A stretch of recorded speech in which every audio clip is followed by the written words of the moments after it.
Welcome back to the Agriland Pavilion here at the National Ploughing Championships 2023. We're joined now by the Minister for Agriculture, Food and Marine, Charlie McConalogue. Minister, you're very welcome here. Tell us, you've just been back from Brussels, you were talking about nitrates, you had the meeting with the European Commissioner for the Environment and he's coming to Ireland. Yeah, so listen, first of all, Francis, good to be with you, and congratulations to yourself and Cormac and all the Agriland team here for the great marquee you have and the coverage you're giving throughout the ploughing as well, which is you have a great track record on doing now over many ploughings.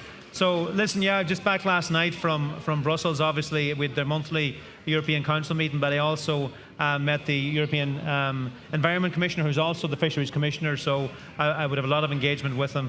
And listen, I had invited him previously to come to Ireland, and obviously the Taoiseach is issuing a letter to invite him as well, and he indicated that he would be accepting our invitation to come. So I look forward to getting him to come. But I suppose, it's important to be clear and straight with farmers in terms of where we are. I had put together, working with the farmer representatives organisations and the water quality stakeholder group over July, sought submissions and ideas from them that we could put into a submission to try and convince the Commission to reopen the derogation process and to do a statutory amendment to it to allow us to keep the 250. We made that submission to the Commissioner then in August. I met him at the very start of September after he returned to try and to see if we could step that forward. But he's been crystal clear that given the Commission's position is that we're one of only 3 member states that have a derogation to farm at higher than 170, and that their view as ours is the most flexible of any of the member states, that it simply wouldn't be feasible or possible to go back to member states to ask for that to be amended again so soon, and particularly against the backdrop, most importantly, of not having our water quality data not having met the thresholds. So what's the point really in the Commissioner coming? Well, the point is we have a big battle now in our hands to keep the derogation we have and to get it renewed whenever it expires at the end of 2025. The Commission, given the quality of water data that we have over the last 10 years as such, they wanted a lower threshold than the 220 in the negotiations we had back in late 21. We fought hard to get it up to the 220, but that's the backdrop now where we're at. That they wanted that to be lower. Other member states are having theirs lowered. The other 2 that have it, theirs lowered as well, and are under that pressure. So our objective in working collectively together with all farmers and all representatives now is to step out that work that puts us in a position to have a good derogation that maintains what we have, but with conditionality and terms and conditions that suit our farming system as best possible. But there's no guarantee that derogation. No, there's not. And listen, if we're not making progress in relation to water quality, we'll be in an even more challenging position at the end of 25 than we have been now. So there's no guarantees whatsoever. It's a derogation from the norm. It requires other member states who have to follow that norm to actually allow us that extra flexibility, and they'll simply require that we show improving water quality if they're to actually be asked to grant that. So is there an argument that Ireland should just cut its losses and move some in another direction? No, there's an argument that we all have to work collectively together to improve our water quality and to really effectively manage our nutrients. Because we have good reasons why we should be able to have a derogation. We have a longer growing season than other countries, better shoulder seasons, springs, autumns.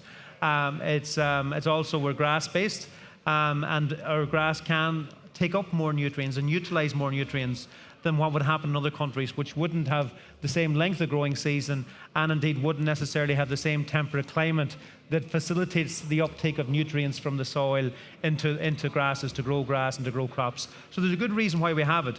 But to get it, other member states have to approve it, and they'll only be willing to do that if we can show that we're improving water quality. So we've had very mixed weather here today at the Ploughing Championships, but you know what it's like to be somewhat in the eye of the storm, because we've had a lot of farmer protests in the last couple of weeks. How has that impacted on your work on a day-to-day basis? Oh, listen, I'd be very focused in terms of what I have to do and my responsibilities, and I know how challenging and how difficult this is, and how undesirable an outcome it is. As much as we were concerned that this is what was in the offing, it's something that really impacts.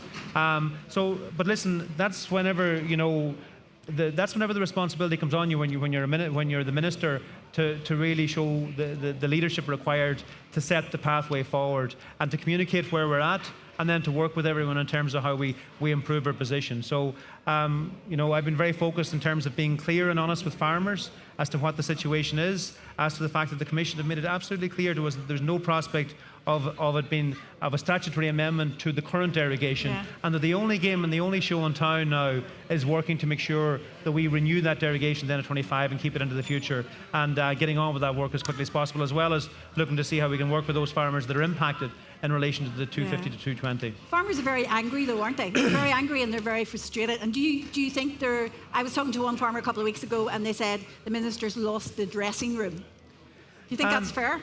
No, I wouldn't agree with that at all.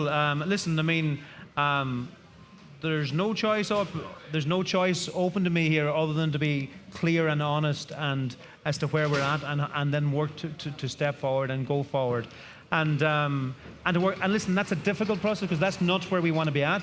I don't want to be in the situation where we're seeing our derogation going to 220, or where we're in such a vulnerable position with regard to maintaining the derogation. And listen, so it's my job, but it's also everyone in the sector's job now to collectively grasp that challenge of making sure we're in a much better position at the end of 25 to keep that derogation and to have as strong a one as possible than we unfortunately have been over the last period of time. But are there measures that can mitigate the impact on farmers? Well, that's what I'm assessing, and my team is assessing, and also I'll work with farm representatives and with those affected, and also particularly with the Water Quality Working Group which I established, which all of the farm representatives are central to in relation to what we can do to support those farmers. Will we see this implemented in Budget 2020? So listen, I mean, I'm looking at all of the different schemes and pressures that are on the budget to try and deliver a strong budget. I've worked hard in the last 3 to deliver a very strong budget. We've delivered this year the highest ever increase in terms of our schemes, with a 50% government increase in our national funding commitment. But I will be assessing, and particularly through the Water Quality Group now, looking at how we support those farmers and what might be appropriate. Yeah, will calves be in that equation? So listen, I introduced the dairy beef calf support scheme for the first time there about 2 years ago, and I've rolled that out. I think making sure that we have the facilities in place and that we have how we manage our dairy calves central to our dairy system and fully thought of in relation to how we do dairying. That's a really important piece. That'll certainly be in the mix in the context of the budget. But there will need to be financial support in that mix too. Well, they already have supports in place there, but again, in the context of those, and the first step really for farmers who are affected by this is to assess how they can maintain where they're at and look to see how they can potentially, if it's available, and some parts of the country this is much more difficult than others. I just had a meeting, for example, with Christopher Sullivan TD there now with many farmers in West Cork, where it's really is the most challenged area, I think, in relation to the impact that this is going to be. But what we have to look across the board is what supports we can put in place. But the first protocol really to see, can we work with those farmers that are affected to make sure that opportunities are in place to export slurry to other farms that can spread it and reduce other farms' need for the use of chemical fertilizer, for example, if we actually integrate better there. What's the ideal scenario for you there? I think, listen, the wider principle and objective I have, and the objective of Food Vision 2030, which is our 10-year plan, is to facilitate and back our farm families to be as productive as we possibly can be in relation to food production, but making sure that we use and work with our environment and use our nutrients in a way that is sensible within that. So my objective in relation to the managing our nutrients is to make sure that they're spread sensibly at the right times of year, but also where farmers have excess nutrients, that we facilitate other sectors, the same sectors or indeed other sectors such as the tillage sector, to be able to utilise those and also then reduce chemical fertiliser requirements in the process too. There's obviously farmers are coming under extreme pressure on costs. One of the key issues they're saying is that late payments are going to really have a very hard impact on them. What is being done to maybe cushion that for farmers? Yeah, so this is a challenge this year, and as I said before, we're in the first year of a new 5-year CAP programme, and it's the strongest ever improvement in relation to the schemes that are in place, in relation to the funding that a government has put in place to support those schemes. But given it's the first year, it's also meant that all of the schemes have been reopened or are completely new and therefore have to be reapplied for from scratch at the start of the year. And also we have to build an entirely new system as well to be able to facilitate that. And also we've area monitoring system coming into play as well in terms of how farms return and issues are addressed as part of that processing system. So I sat down with my team at the early part of this year to make sure that we could deliver this in the best and most timely time frame possible. I wanted to hold to the dates that we always would have had, but having examined it in minute detail with the team, it was clear that that wasn't going to be possible this year. And I certainly wasn't going to be setting dates which we wouldn't be able to deliver on.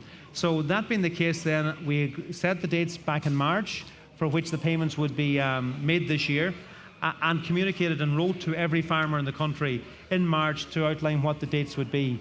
And we've been working hard since to make sure that we can work to that timeline. So and deliver they're that not going to timeline. be brought forward under any circumstances? No, this has been underway now since March and has been teed up since March, everything built since then, and farmers communicated with them. The big challenge we have now is making sure that we actually adhere to that and deliver on that.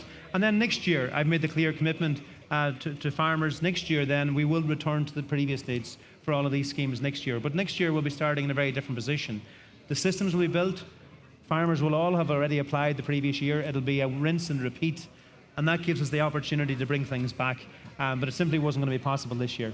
Do you understand there is a level of frustration, though, with your department, whenever we come to the late payments, issues around TAMs, decisions, there is kind of a little simmering of frustration there. Is that recognised by the department? Listen, it's my objective and it's the department's objective to provide the best possible service to farmers. And that's the objective this year in relation to payments. And I've seen and recall back to previous first years of CAP programs and the massive challenges there were around delayed payments.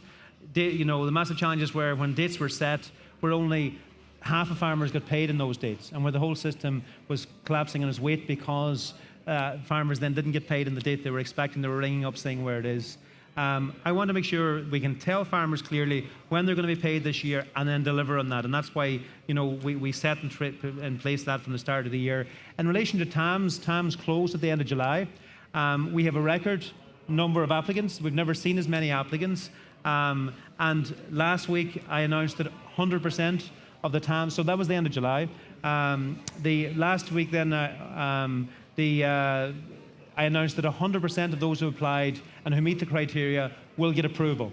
Also, that those who have applied for mobile investments, which amounts to about half of all applications, that they can go ahead immediately and actually purchase those. And I also put in place then a process whereby, because I'm aware of a number of farmers who are ready to go, who need to get work done this winter, who have to have it for the winter. And I put in place a process where they can get immediate authorization and apply to immediate, and to get on with that work. So, and we put that in place. Yeah. So, listen, there is big challenges involved in at the department's end as well in terms of all of this. Sure. But I say it's my role to provide the oversight and the leadership to make sure all that's administered as effectively as possible, and to make sure that the farmer is at the centre of the service that we're providing, because that's the reason I'm there, that's the reason the department's there, is to serve our farming sector, to serve our farm families and deliver the best possible service to them, and also the best possible service which maximises the potential of their family farms. And in fairness to the department, long before I've been there, our department has a very, very strong track record in relation to delivery of payments on time, and would be if not first, at the very, very top of the European table in relation to payment dates for schemes. And again, that's something I want to see continue. Yeah. Do you think that your department and also yourself, you're listening closely enough to what farmers are telling you? Because we've heard feedback about the beef suckler system being underfunded, the element of the IBR testing that hasn't really hit the ground, really. And when you hear what farmers are saying back on that, then is the department actually listening? I'm listening all the time, Francis. Here for the full 3 days, and I'm here for the full 3 days every year. But right throughout the year, I get out across the country, hold public meetings across the country. When I was putting the CAP programme together, I visited a mart in every county, and each and every farmer who wanted to ask me a question or make a point got that opportunity. So it's something I value a lot, and I also feel it's always really important to talk to farmers directly and get that feedback directly. So when I'm out around today, hearing what they've actually got to say and what's really happening around, as well as talking to the representatives through the farm organisations. And listen, the day that farm organisations or representatives are saying, enough, Minister, the job is done, everything is okay, things couldn't be sweeter, the day we get to that point, you'll retire. Well, that will never arrive. Farm representatives have their responsibility. Their job is to maximise the pressure, get the best possible outcome for their members, and that means pointing out all the things that are wrong. Well, you're definitely not going to hear that from tillage farmers or from sheep farmers but listen, this year. just to let me finish that point. So that's their job. And then it's my job also to communicate what it is we're doing and what we're doing. So take, for example, you mentioned the IBR under the suckler scheme. So for the first time ever, this was a manifesto commitment of mine, we've delivered €200 per suckler cow through the two schemes that are in place. And that's never been delivered before, and it's something I'm very committed to. It's a battle, by the way, I have in this budget again, because €50 of that 250 or of that 200 is actually from Brexit money, which I don't have anymore. And I have to find new money for it next year. So my starting point going into this budget now is actually we're at 150, right? Are you going to find money for sheep farmers too? Well, and the sheep farmers as well. And I made the point earlier on that I finished all my budget engagements with all the farm representative organisations at the end of July. And when I added up all of the asks of the farm organisations of me, the total was more than the total the government has to spend in new expenditure this year. So that's the challenge that's there. But take the €200 which was there this year now in relation to the suckler cow. I saw on a poster up on the way in, Minister fixed the suckler scheme. But that relates to €15 of the 200. And the particular issue that there's a disagreement on relates to whether that €15 goes towards testing for IBR or vaccination for IBR. And we've never done testing before. So it's €15 out of 200, and it's the 200 first time that 200 has ever been delivered. There will be disputes, but that doesn't mean that we're not working hard and we're not actually making real progress and delivering very significant extra funding to farmers either. Yeah. Just on sheep farmers, they've obviously had a very tough time. They did want bar funding, that didn't materialise. What is in it for them now whenever we see budget funding, whenever we see funding coming down the line? Yeah, well, so listen, I mean, it was a 20% increase in sheep funding under this cap, and I accept what sheep farmers are saying that wasn't as high a funding increase as we delivered for some other sectors. The big step I did take this year, though, to really support our sheep sector, it was the approval of everyone into acres. Because for your average sheep farmer, for example, that represents a payment of €5,500. For example, even in my own county, the level of applications we had, if we hadn't managed to get the extra funding and bring everybody in, half of the farmers, sheep farmers, and all farmers, but it's a particular high uptake among sheep farmers that applied for acres, wouldn't have got into it this year, meaning that €5,500 will be gone. So we secured that this year. But listen, it certainly is one of the key issues coming forward from farm organisations. It's a really important sector. It's a low margin sector as well, so it's certainly something I'm considering in the context of the budget. And just on tillage farmers, obviously bringing back into the whole nitrates issue again, we do see concerns from them that they're saying they're going to be priced out of the market, that they're going to have that knock-on effect. So what supports could be in place for them? So yeah, I am concerned by it, and tillage has been a big priority of mine. I was conscious as well that of all the sectors in the CAP reform that were impacted by convergence, for example, that the tillage sector was probably the sector that had the biggest impact there. So I've put in place 2 or 3 schemes, for example, over the last 2 or 3 years, which are particularly important for the tillage sector. So I doubled the protein aid in Pillar 1, and it's the only coupling we do actually in CAP, double the protein aid, which is important for tillage farmers. But the other thing I introduced in this CAP for the first time was the new strong corporation measure, which delivers up to a maximum of €10,000 per tillage farmer who applies to that, and actually have delivered extra funding for that this year as well. And the other significant step I took then for the tillage sector was in response to the Ukrainian war and the terrible illegal invasion and the situation we have in Ukraine, which led to knock-on impacts then in relation to grain availability and price, for example. Last year, and again this year, I've run a tillage incentive scheme whereby we paid €400 a hectare for each new hectare of tillage brought into the system. So that, for the first time ever, has actually seen the area under tillage increase. So we've seen last year we saw almost a 6 to 7% increase because of that of land under tillage. That has come under pressure this year because of farmers preparing from early on in the year, dairy farmers in relation to the challenge around derogation, and it's made land availability a real challenge. And I would be worried about that. Do you think they might get forward. priced out of the market? And so, well, this year, for example, the figures we have is that it went up 7% last year, but it's dropped 1% this year, okay, the area under tillage. But I would be concerned, about it. And again, it's something that's, I set up the tillage working group there about 3-4 months ago to actually address and look at this, because they've delivered their report to you? They have, yeah, they've come forward with that report. So I'm going to what's that saying? I'll be assessing it in detail now. I only got it there in the last week or so. But we need to do more tillage in this country. We actually have one of the highest yields in the world in terms of tillage grown here in Ireland. It's among the highest yielding in the world. So we've great growing conditions for it. And there is no shortage of enthusiasm from tillage farmers.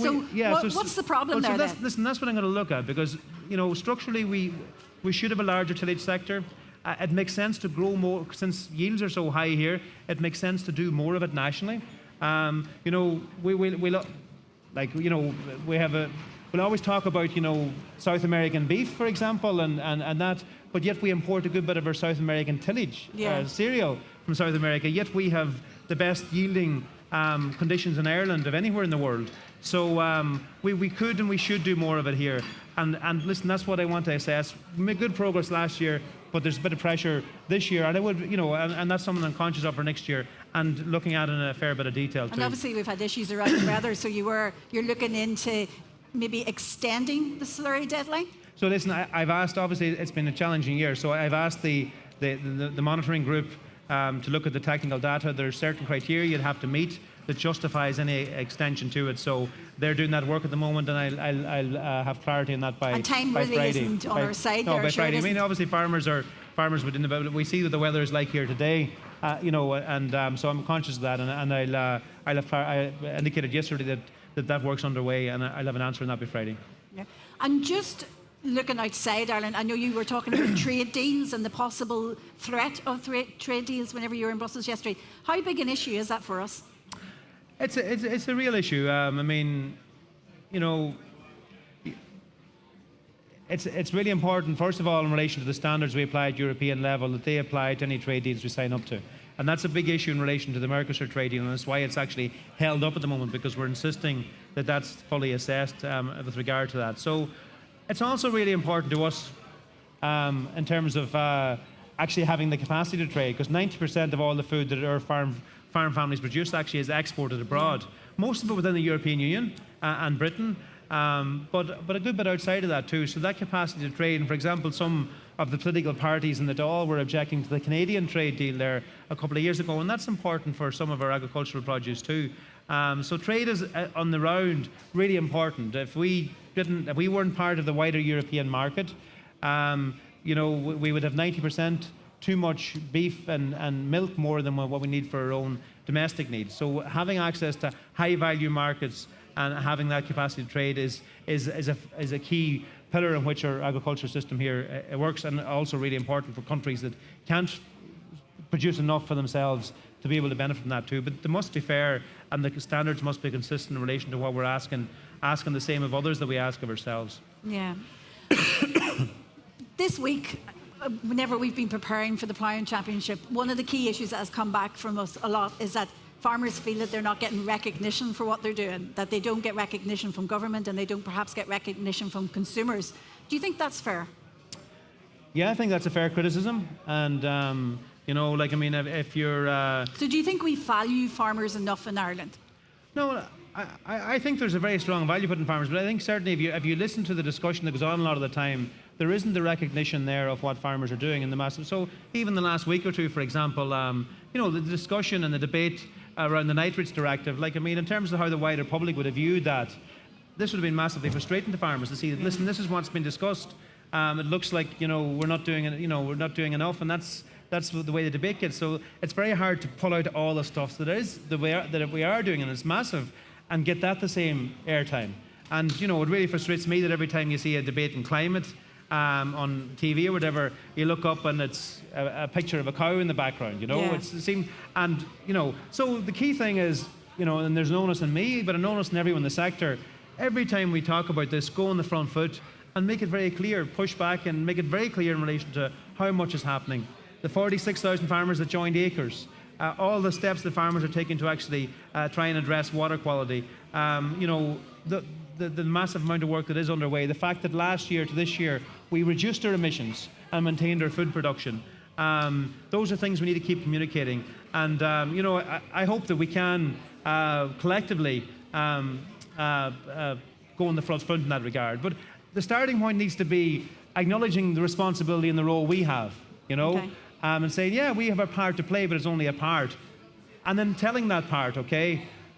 Whereas, too often we can say, oh, don't, our reaction can be immediately, oh, go away from me, like we're doing, and we don't get the message across. My first instinct, anytime a microphone is put in front of me or anything like that, is start telling everybody, because so many people out there don't know. We have to communicate what farmers are doing and the role farmers are playing, and that's something we all need to work hard at more. And just finally, when will we see the European Commissioner for the Environment in Ireland?